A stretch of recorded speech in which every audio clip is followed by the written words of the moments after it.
regardless of where you picked it up from or who gave it to you. It wasn't yours. You don't know what's in the packages.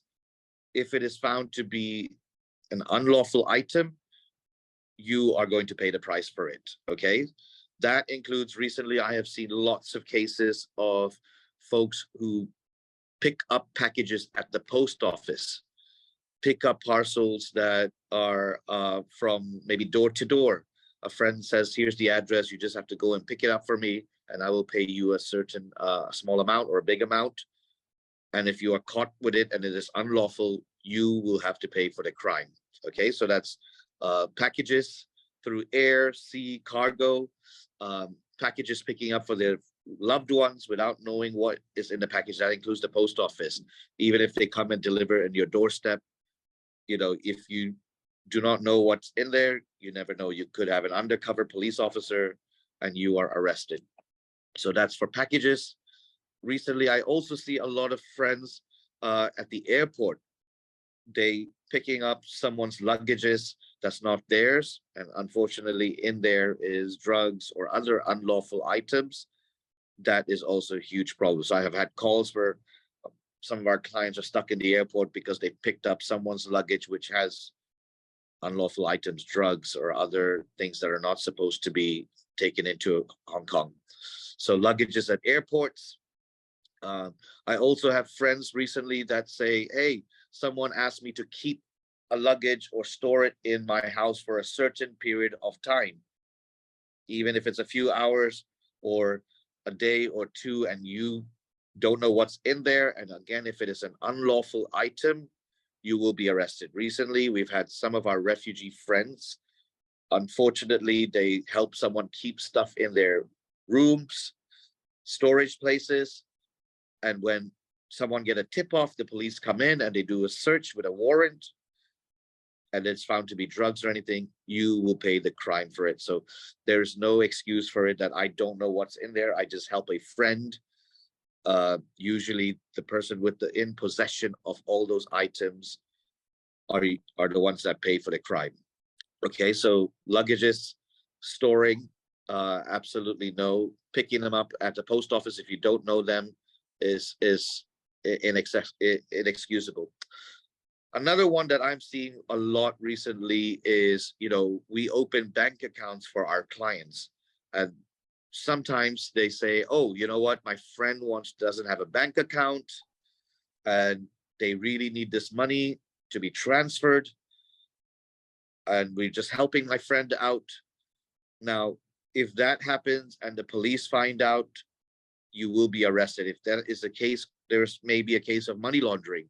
We don't know what kind of money is put into your bank account. It could be criminal proceeds, which includes maybe drug deals or money laundering, or money that's not accounted for in Hong Kong. And I've seen, again, in the last couple of weeks, I'm very sad to say, many of my clients, they do that in good heart, in trying to help, but they will get into trouble. First of all, worst is the police arresting you. Again, aiding and abetting. I think just yesterday, 10th of June, I found out that many of our domestic helper friends have been arrested in huge sting operations. Again, it could be scam money. Nowadays, so many people are being scammed, and they use bank accounts to hold that money. Worse is many of our clients, after they do this, because the bank account or the statements do not match your salary or certain kind of patterns, you will lose your bank account. And now when you lose one bank account, usually other banks will also follow suit. And it's very hard without a bank account in Hong Kong, as you can imagine. Another issue that we're also seeing with my clients is ATM cards. It's great that you have an ATM card. You can, use that anywhere you want to, but recently, just a few weeks ago, some of my clients were using someone else's bank account. Sometimes they even take their wife's bank card, and use it in public. Now, at any time, if the police search you, they sometimes will look into your wallet and they see that the name of your ATM card does not match your identity. That is an arrestable offense. Okay. Again, I've seen a lot of folks do that. They say, oh, you know, my wife is at home. I'm just using her account. I'm just helping her take money out. That's you shouldn't be doing that. Okay. Um, just 2 days ago, the Hong Kong police force, they come to our center to do community engagement meetings. They were very clear that a lot of stop and search includes checking the wallets and then of course checking all the identity in there. And if you have cards that are not yours, they could accuse you of stealing or impersonating someone, and that is a punishable offense. Okay, and then again, like I said, banks close the accounts. So recently, one of my clients got a letter from the bank all of a sudden saying, and it's very, very hard to understand the language of bank terms. They said there were irregular bank transactions and all sorts, and therefore we're closing the account. And they give her 1 week to pick up all the money, and that's it. Now, there is no way to appeal that. We tried that with banks. There is no way to appeal that. Once one bank says no, usually when you go to other banks, sometimes they may do cross-reference checks, and that's a huge problem. Okay. Other things, just to let you know as well, I do have many clients who are on medication. They, you know, may take painkillers or antidepressants or whatever. Also, if you are caught with it in your possession without prescription, the police can arrest you. And I can tell you, in my last 2 years, I've had 2 to 3 clients arrested and kept overnight because they have prescription or medication in their pockets or handbags without any prescription. And that is very tough, because then the police will keep you. They will take that medication for testing and all kinds of stuff. All right, including small weapons, knives, and all kinds of things. The police are very, very strict these days, especially now with what's happening in Hong Kong with the mental health situation and the random attacks. There is going to be more stop and search. There are going to be more police patrols. And like I said, all these crimes, there is a heavy price to pay. Okay. One of the things I would advise, if you do get caught for any one of these, regardless if you are guilty or innocent, or, you know, in a mistaken role, always remain silent. I always see some of our wonderful community think by cooperating and explaining and telling everything to the police is going to be good for you. Not really, because they can use anything against you in the law, in the court. That's why they, even when they first arrest you, they tell you your rights. Okay, I have seen many clients come to me after they have already issued the statement, written the statement, signed the statement, and then by then, to find lawyers, it is kind of, you are in a very late position. So even as someone who's experienced like me, when I was arrested, you remain silent. Okay, they can keep you for 48 hours. And again, when you are asked questions, you do have the right to remain silent for each and every question, even if it takes 3 hours of a statement, including getting your interpreter in. Every question you can say, I have the right to remain silent. Best to wait until they maybe charge you, and then to seek legal advice and protect yourself. Now, again, like I said, the crime for all of these, the penalties are very, very heavy. It is getting heavier and heavier, especially with drugs and possession of drugs. We have many folks who are in prison right now. I'm sure our friends from Voices for Prisoners will tell you many of them do not deserve to be there, but unfortunately they pay the price for being nice and friendly or trying to help someone. And the person who does get them in trouble, they will walk away free, and they continue to do so. Okay, so you have to be very, very careful these days when especially the minority community are easily targeted. I understand that we have many financial constraints and stress and pressure. I would always suggest, before anyone comes to you and approaches you for things, speak to the NGOs. Ask for advice. I'm sure we are always at hand to give you the best advice possible. But we are not lawyers, but we can give you mostly common sense and experience Like I said, in my 14 years, I have folks who are unfortunately in prison for things that they did not do, but have, have been in trouble because they were caught with items. Recently, a lot with luggages, picking up at the airport. Someone says, oh, by the way, I want to just leave it here with you. I'm going to the toilet. Can you just bring it here for me? Do not do that. Do not do that. If you don't know anybody, even if they're from your country, they seem friendly and nice and they are in desperate situation, ask them to seek official help, okay? Do not help people if you don't know them, because when the trouble comes, it is a huge mess. And these days, a lot of our community get into very big trouble, say the wrong things at the station, and that's it. You will end up doing crime. The worst thing is once you do have a criminal record, that follows you for the rest of your life. Now you can say, oh, I'm leaving for US, Canada, wherever, those places. When you apply for visa, even as a tourist, they will ask you, do you have a criminal record? Okay, you could say, oh, it's a small offense or whatever, but they have the right to deny you entry, and that is a tough place. And Hong Kong is an international city. You know, all these countries work hand in hand to check records. And unfortunately, once you do commit a crime, you do have to declare that. Okay, it is no longer a privacy issue, especially if you are wanting to go and travel and and and and work in other places. So again, to our community members, I would say, please be very careful on each and everything, especially nowadays when there are Facebook scams, WhatsApp scams. People say, oh, I'll prove it to you by putting $50 in your account first, and then afterwards you get tricked, and then it just becomes a trap. There is no easy way of money. Everyone knows here. You guys work very hard for your income, and what you're doing for Hong Kong is of great service. There sadly is no easy way out. I know a lot of our folks also, I know when you borrow money or lend money, you have to put your passport in there. Those are also another complicated matter. I don't have advice for that, but again, as a center that serves the minority community, many of them come to us when it's too late, when you already have statements or already in the next court date. Do not come to us too late. If you want support in terms of legal advice, come to us as early as possible. You have the right to remain silent at the police station. You have the right to make phone calls. In your wallets, you should hopefully have NGO numbers.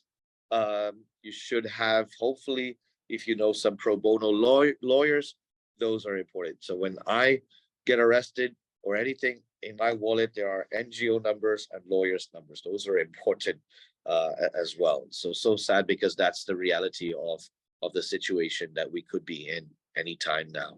And as I can mention to you, our community are easy targets.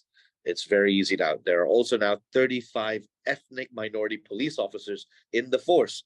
They could be undercover. They could have sting operations. You could be trapped by someone who is already in trouble with the police, and they could use you as a way out. So please also bear in mind on that.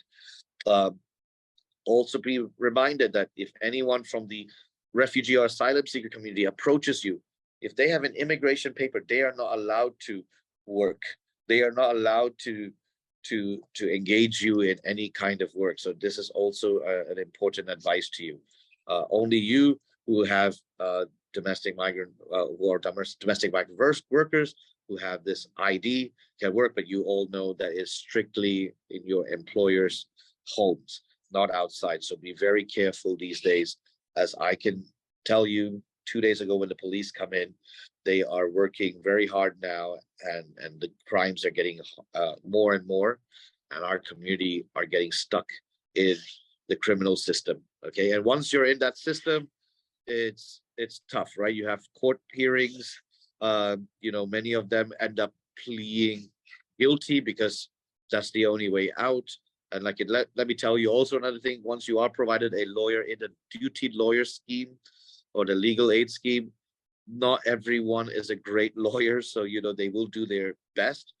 But unfortunately, the ones I always advise my clients, once you're in big trouble, you have to end up paying lots of money for good lawyers. Okay, so again, I understand our financial constraints. It's tough, but as a former arrested person, I can tell you I'm very lucky to be out here talking to you, because I went through that system, and somehow I'm very lucky.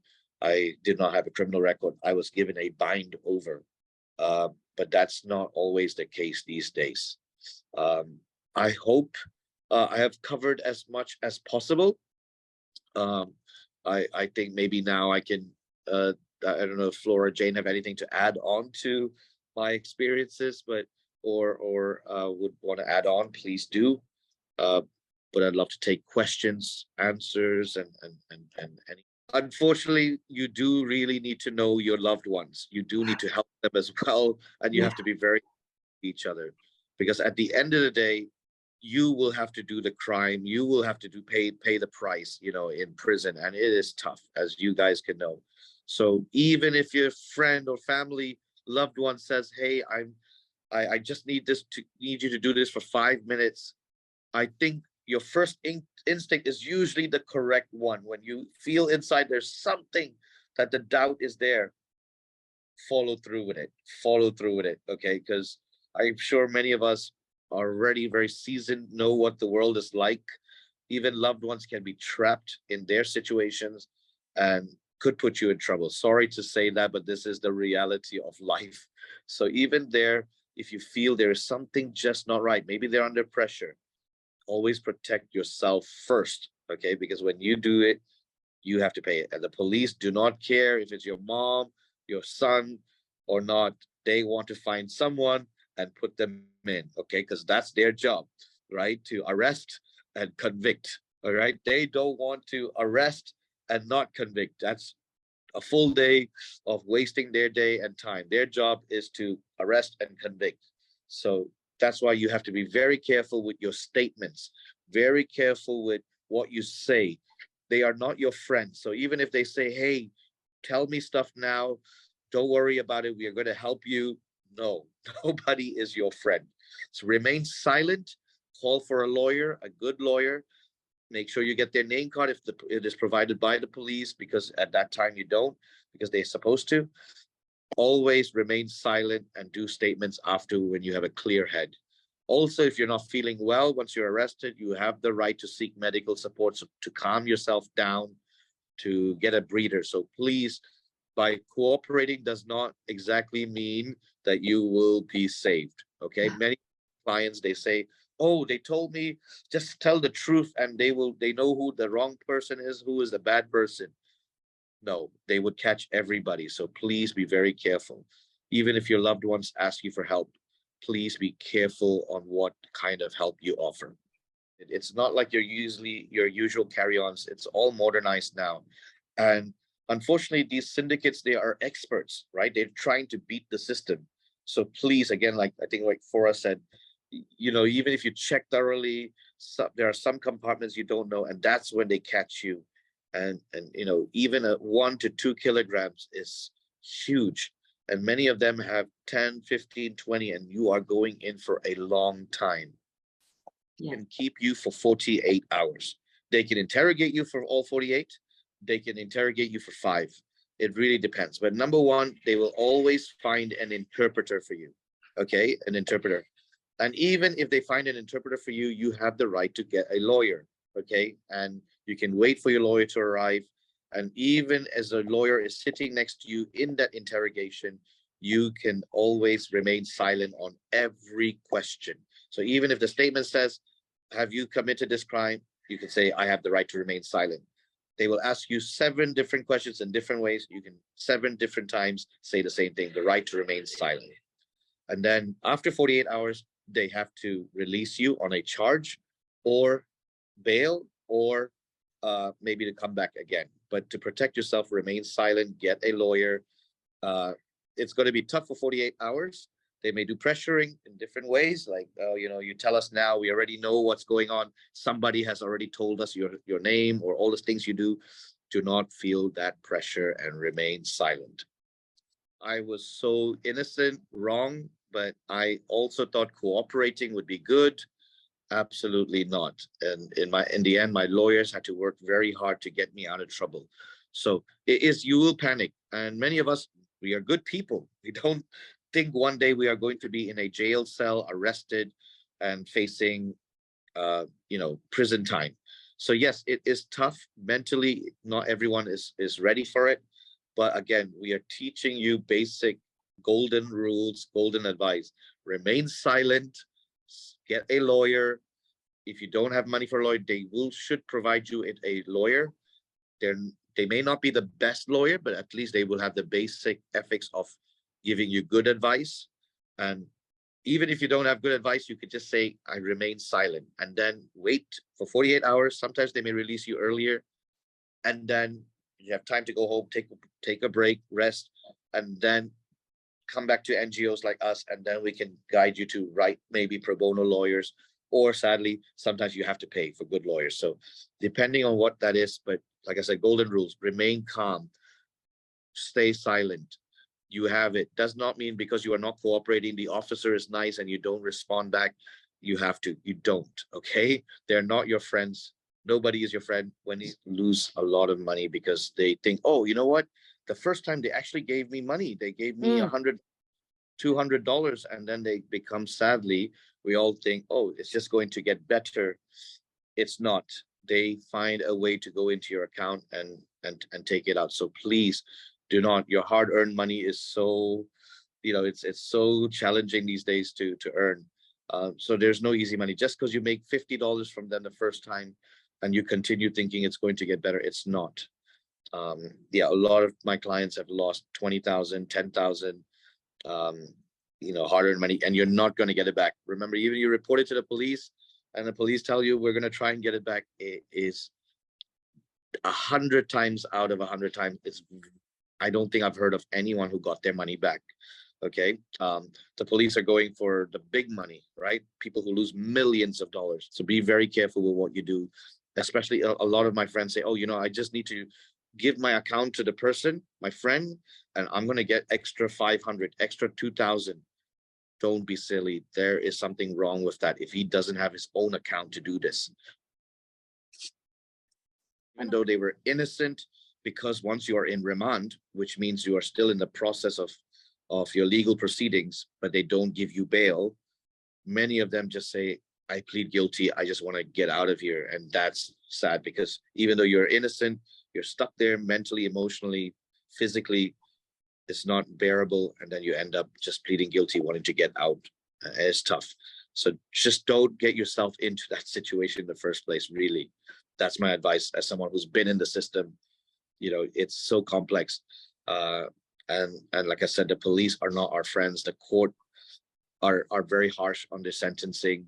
The lawyers who are helping you in your from legal aid, they will do their bare minimum, but they will probably not, do the same thing as someone that you're paying $50,000 for. So, and you don't have that $50,000, you end up borrowing that, and lots of mess. When the prosecution from the government side want to lay charges, they will go all out. They look at every side of the law: quantity, intention. For example, quantity: is it a large quantity? Did you intend to use for yourself? Did you intend to sell and profit? Did you did you harm anybody in the process? It is a law. Prosecution, their role is they're the government's lawyer, and they want to go all out and make a example of you. So money laundering, I'm pretty sure it's the same thing. Who, why, how much, what kind of money there was. Was it a continuous pattern, a period of time that you were doing? So yeah, they will go all out. So you, in your side, will have to go all out to explain how, the reasons that you did it, or the reasons that you want to defend yourself. So it's like a back and forth. Yeah, but I could, like, mention to you, intention, possession, the time frame, how many people you harmed. That's why a lot of my friends, as a young youth, social workers will then step in to say these are drug addicts. So that's kind of better than being a drug seller, a drug dealer.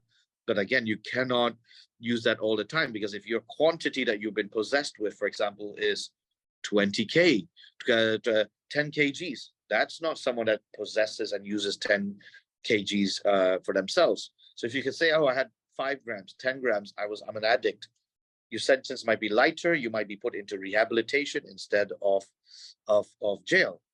But if you have a large quantity, they will say there's no way you use it for yourself. You're selling it. You're going to do a lot of time. So the court always tries to make us an example of those who are harming others in society as well. Just to let you know, look, the sad reality is when someone maybe is under immense pressure or threats, they will do everything in it's maybe not in their control. So yes, even siblings, even loved ones sometimes don't think. I have fathers who unfortunately make their children into picking up drugs for them because they need to use, right? When you're an addict, you don't think, you just think, I need to get my fix. So yes, you need to put that behind, especially when things are of putting you in risk, like picking up items, delivering something. You really do need to think twice, and you have to check, even if they're siblings and loved ones, because you never know what kind of mental stress they are under, and sometimes they are not thinking. In my own community as ethnic minorities, I have seen someone who has been arrested themselves, and in order to get out of their situation, they will entrap someone else. Okay. And you can already sense, oh my gosh, this guy is acting very weird, very strange. And then you put 2 and 2 together is because he is in trouble. And then the police usually will say, find someone else for us, some big fish, and that's when they will find the most innocent person to put in because they want to get out of their pressure situation. So again, you can't blame it. It's just sometimes the world is like that, right? When you're in trouble yourself, you don't think you want to get out. So many reasons, right? I think drug use is now more prevalent. It's more common. There's so many different kinds of drugs. Of course, everyone's mental health, some people rely on it. And sadly for me, as what I can see in my experience, many of the domestic helpers are very simple-minded. You come here to work hard. You have one day off. And sometimes people use that as a way to say, look, why don't you make some extra money? You're just doing a few deliveries.